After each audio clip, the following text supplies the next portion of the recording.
होता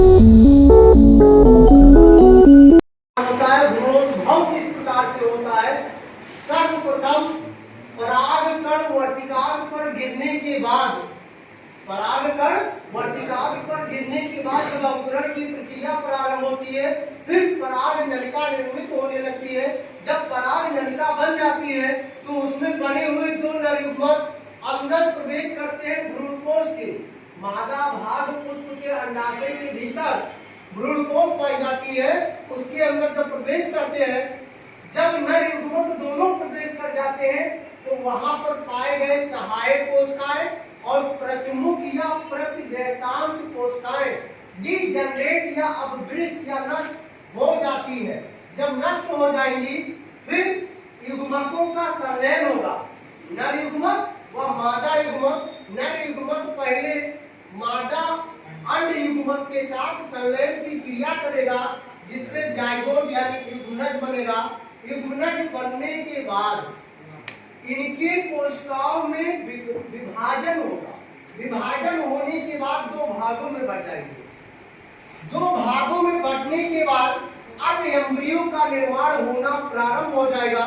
तो विश्राम या प्रसुप्त अवस्था में जाने के बाद कुछ समय के बाद ये गोलाकार या ग्लोबुलर, जिसे गुंबदाकार भ्रूण कहते हैं, उस संरचना का निर्माण करेंगे। उसके बाद फिर कुछ समय के बाद हार्ट या टी सेल एम्ब्रियो का निर्माण करेंगे। भ्रूण कोश पाया जाएगा। विकसित हो रहे भ्रूण को पोषण प्रदान करने का कार्य करता है, इसलिए यहाँ पर भ्रूण कोश प्रेजेंट है, उपस्थित है।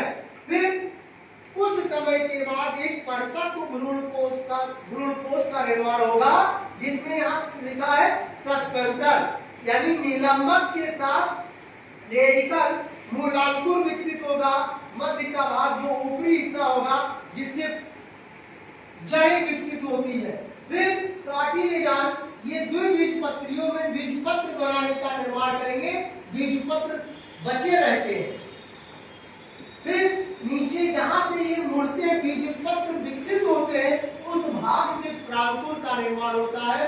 मूलांकुर के पास मूलांकुर छोर पाया जाएगा, प्रांकुर के पास प्रांकुर छोर पाया जाएगा।